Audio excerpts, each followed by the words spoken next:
ओम शांति। 18 नवंबर 2022। मीठे प्यारे बाबा के आज के मधुर महावाक्य।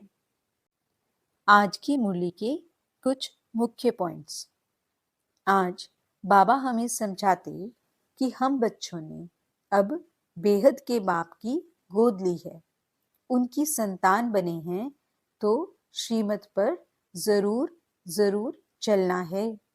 अब बाबा की हर डायरेक्शन को फॉलो करना है। यह हमारी गॉडली स्टूडेंट लाइफ है, क्योंकि बेहद का बाप स्वयं हमें पढ़ा रहे हैं, इसलिए हमें बहुत खुशी में रहना है। संगम युग ही धर्माऊ युग है, जिसमें हम धर्मात्मा बनते हैं। इसलिए अब हमें सबका कल्याण करना है, मुक्ति और जीवन मुक्ति में चलने का रास्ता बताना है। बाबा समझाते कि ज्ञानी आत्मा वह है जो साधारण कर्म करते हुए भी पुरुषोत्तम स्थिति में रहती है। तो चलिए सुनते हैं आज की बाबा की मीठी प्यारी मुरली। ओम शांति। बाबा कहते, मीठे बच्चे, तुमने जीते जी बेहद के बाप की गोद ली है, उनकी संतान बने हो, तो श्रीमत पर जरूर चलना है, हर डायरेक्शन अमल में लाना है। प्रश्न: सृष्टि की वानप्रस्थ अवस्था कब से शुरू होती है और क्यों?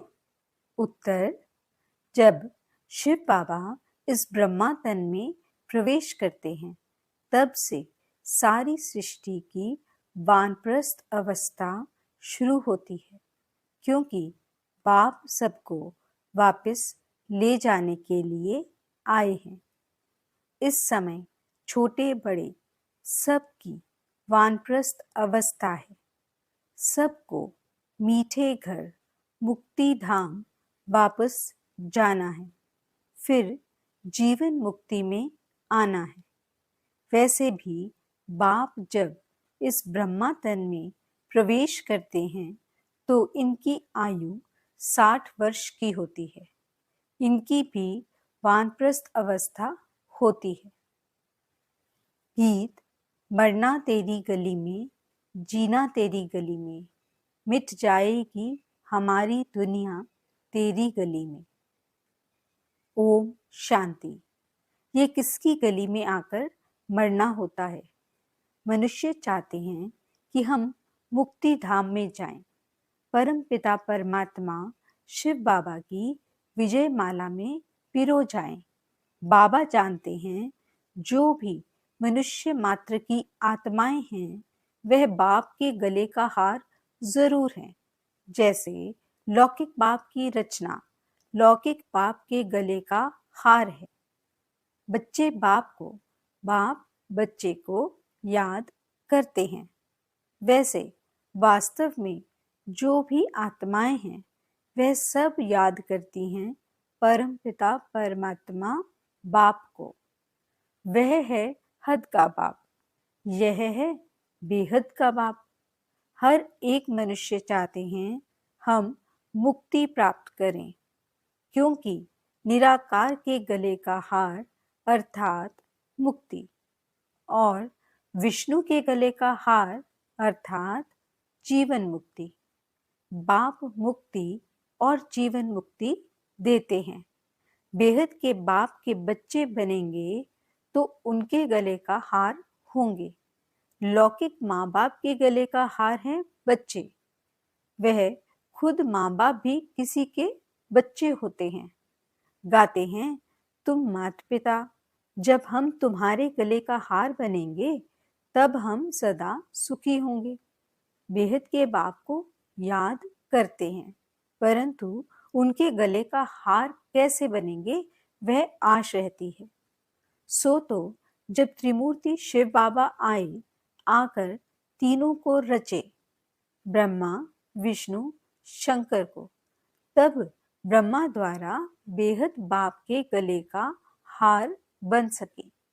पहले लौकिक माँ बाप के गले का हार है, उनसे जीते जी मरकर पारलौकिक बाप का बने तब वर्षा मिले।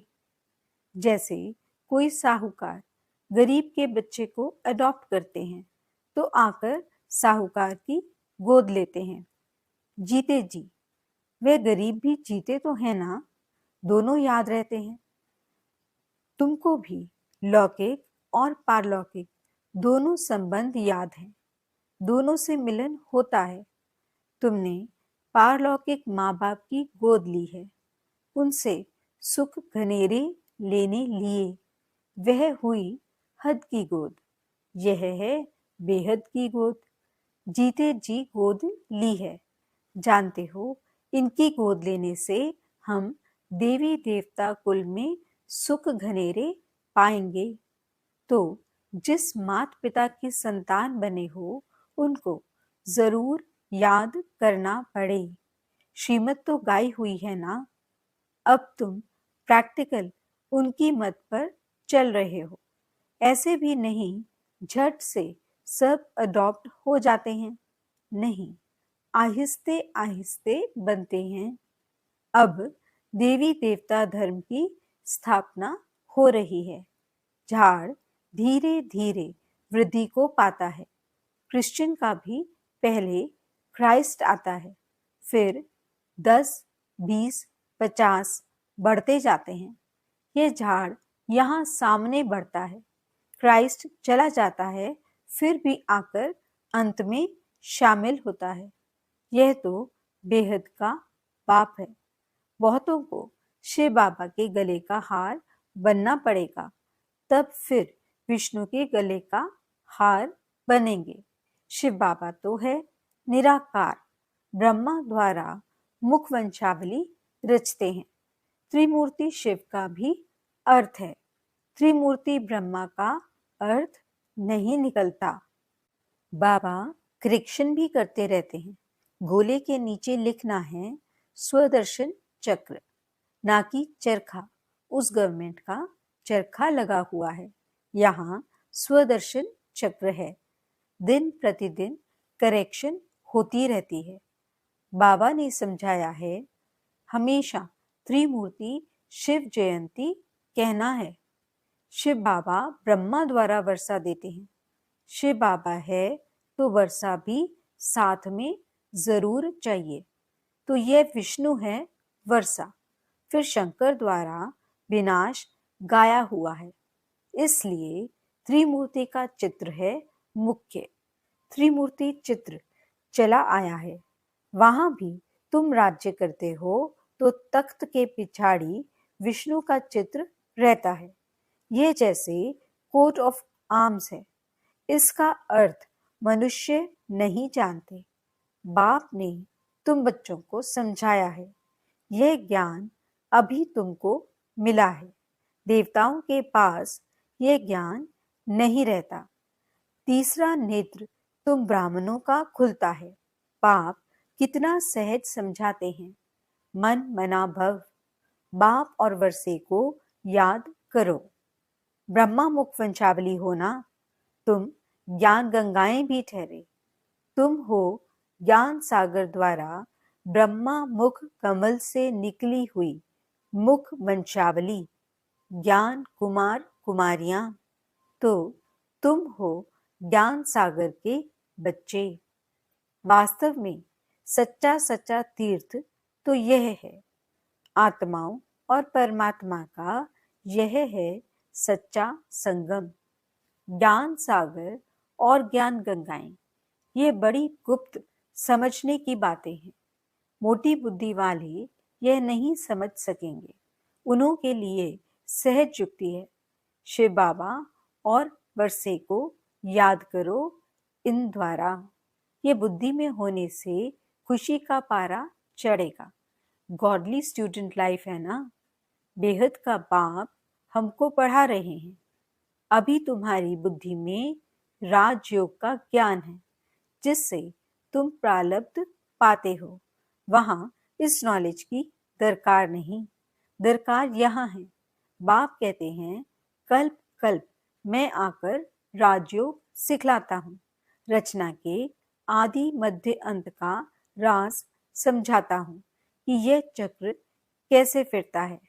महिमा सारी संगम की है, जबकि पतित पावन बाप आकर पुरानी दुनिया से नई दुनिया में ले जाते हैं। पुरानी दुनिया के विनाश के लिए तैयारियां हो रही हैं। देखते हो आजकल दुनिया में क्या हो रहा है। आज बादशाह है, कल मिलिट्री बिगड़ती तो बादशाह को भी कैदी बना देते हैं, कोई को भी मार डालते हैं। ऐसे बहुत केस होते रहते हैं। आजकल कोई बात पर भरोसा नहीं, दुख ही दुख है। आज किसको बच्चा हुआ खुशी होगी, कल मर गया तो दुख है ही दुख की दुनिया। अब बाप नई सुख की दुनिया का लायक बना रहे हैं। बाप समझाते हैं, बच्चे तुम सो देवी देवता थे, अभी असुर बन पड़े हो। कल तुम देवताओं की महिमा गाते थे, अपने को पापी नीच कहते थे। कहते हैं हम निर्गुण हारे में, तो जरूर कोई पर तरस किया होगा। इन देवताओं को किसने गुणवान बनाया, ये अभी तुम जानते हो। परम पिता परमात्मा बिगर कोई देवता बना न सके। मनुष्य बिल्कुल विकारी पतित बन पड़े हैं। बूढ़े हो जाते हैं तो भी विकार नहीं छोड़ते। नहीं तो कायदा है 60 वर्ष के बाद वानप्रस्थ लेना चाहिए। पहले ऐसे करते थे, 60 वर्ष के अंदर अपना बोझा उतार कर बच्चों को दे देते थे। अब 60 वर्ष की आयु में भी बच्चे पैदा करते रहते हैं। बाप कहते हैं, इनकी 60 वर्ष की आयु में बहुत जन्मों के अंत में जब इनकी वानप्रस्थ अवस्था हुई, तब मैंने प्रवेश किया। तब इसने भी सब कुछ छोड़ा। बाप के आने से सारी दुनिया के लिए वानप्रस्थ अवस्था हो जाती है, क्योंकि सबको जाना है वापस। इसलिए बाप कहते हैं, मामेकम याद करो, छोटा व बड़ा कोई भी रहेगा नहीं। बाप आकर सबको मीठा बनाते हैं। मुक्ति, जीवन मुक्ति दोनों मीठे धाम हैं। विनाश सबका होना है, हिसाब किताब चुकतू भी सबका होता है। सजा खाने में देरी नहीं लगती। जैसे काशी कलवट खाते हैं तो पापों से मुक्त हो जाते हैं, फिर नए सिर हिसाब शुरू हो जाता है। बाकी मुक्ति में एक भी नहीं जाते। वह समझते हैं शिव पर कुर्बान हो निर्वाण धाम चले जाएंगे। बाप कहते हैं, वापस कोई जा नहीं सकते। पुनर्जन्म तो सबको लेना है। यह पहला नंबर ही पूरे पुनर्जन्म लेते हैं तो जरूर पीछे वाले भी लेंगे। तुमने 84 जन्म लिए हैं। शुरू से ही तुम्हारा पाठ चलता है। तुम्हारा यह है कल्याणकारी लीप जन्म। इस जन्म में अथवा इस धर्मायु युग में तुम धर्मात्मा बनते हो। वह सब हैं हद की बातें। वह है धर्मायु मास, धर्मायु वर्ष, यह है धर्मायु युग। यह लीप जन्म ब्राह्मणों का एक ही है। ब्राह्मण है चोटी, फिर तुम देवता बनेंगे। अब तुम जानते हो, बाबा हमको गले का हार बनाते हैं। हम आत्माएं निराकारी दुनिया में रहती हैं। बाप खुद कहते हैं, तुम जब अशरीरी थे तो मेरे पास रहते थे। अभी तुम समझ गए हो, हम पहले पहले सतयुग में आएंगे। वहां है देवी देवता धर्म। वहां पुरुषार्थ करने की जरूरत नहीं। पुरुषार्थ संगम पर ही किया जाता है। संगम युग यह है, और जो संगम होते हैं उनकी आयु नहीं गिनी जाती। इस संगम की आयु है, बहुत छोटा सा युग है। इस संगम युग में ही बाप आकर इनको बदली करते हैं। बाकी उन युगों का कुछ नहीं है। 2 कला कम होने से राज्य बदली होता है। ये तुमको साक्षात्कार होता है। कैसे राज्य देते हैं? संगम युग में बाप आकर पतितों को पावन बनाते हैं। इसलिए इस युग की आयु जब से बाप आया है तब से गिनेंगे तो जरूर वह आया हुआ है। वही ज्ञान का सागर है। उनकी मुख वंशावली, ज्ञान नदियां, ये ब्रह्मा कुमार कुमारियां हैं। इनसे ही ज्ञान पाना है। बाबा ने कहा है, कोई ऐसी नई चीज बनाओ जो समझाना सहज हो। उसमें त्रिमूर्ति शिव जयंती लिखो। बाबा डायरेक्शन देते हैं, परंतु बनाने वाला होशियार चाहिए। इस ज्ञान यज्ञ में विघ्न भी किस्म किस्म के पड़ते हैं, फिर सर्विस ढीली हो जाती है। शिव जयंती आई की आई, बड़े धूमधाम से मनानी है। दिल्ली में तो बहुत धूमधाम हो सकती है। दोनों के कोट ऑफ आर्म्स दिखाएंगे। हम अपनी ईश्वरीय बात करते हैं। बाप है ही कल्याणकारी। बच्चे भी औरों का कल्याण करते रहते हैं, तो बाप देखकर खुश होता है। कहा जाता है, चैरिटी बिगिंस एट होम। मित्र संबंधियों को भी समझाना है, नहीं तो उल्हना देंगे। पॉइंट्स बहुत अच्छी मिलती हैं, चित्र भी अच्छे हैं, माला भी कितनी अच्छी है।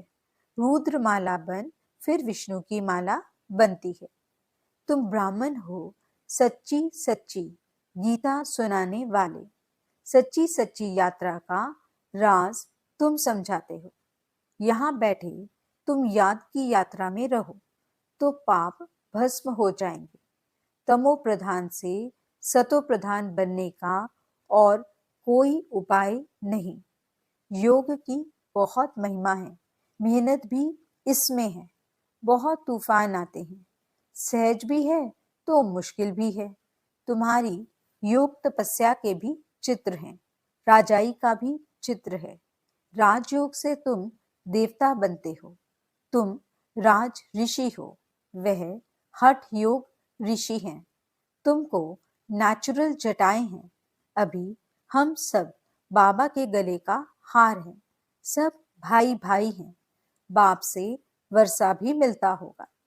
प्रजापिता ब्रह्मा भी गाया हुआ है। वह निराकार पिता, यह साकार पिता।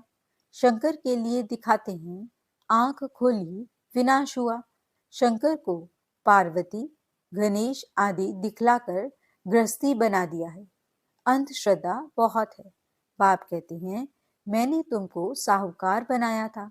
तुमने मंदिर बनाकर, शास्त्र बनाकर, दान कर, फालतू खर्चा करते करते दुर्गति को पा लिया। यह भी ड्रामा में नूंद थी। तब तो बाप बैठ समझाते हैं। बाबा तुमको त्रिकालदर्शी बनाते हैं। तीनों कालों का ज्ञान तुम्हारी बुद्धि में है।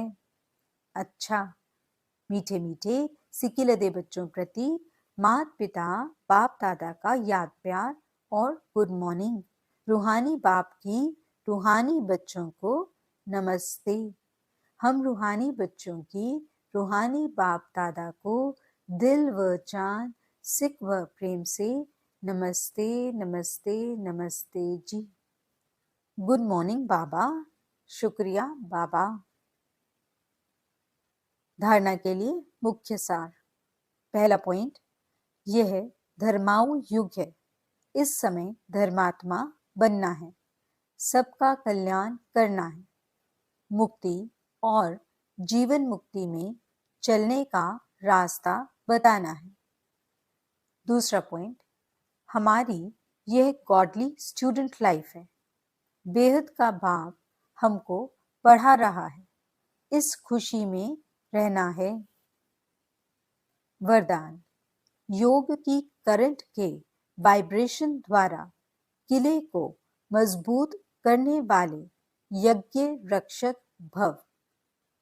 जैसे ब्राह्मण फैमिली बढ़ाने की प्लानिंग करते हो, ऐसे अब यह भी प्लान करो जो कोई भी आत्मा ब्राह्मण परिवार से किनारे नहीं हो जाए। किले को ऐसा मजबूत बनाओ जो कोई जा ही नहीं सके।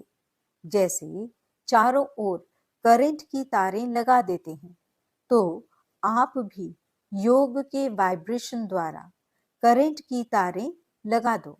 जब इस यज्ञ के किले को अपने योग के पावरफुल वाइब्रेशन द्वारा मजबूत बनाने का संकल्प इमर्ज हो, तब कहेंगे यज्ञ रक्षक। स्लोगन: ज्ञानी तू आत्मा वह है जिसका कर्म साधारण होते भी स्थिति पुरुषोत्तम हो। अच्छा, ओम शांति।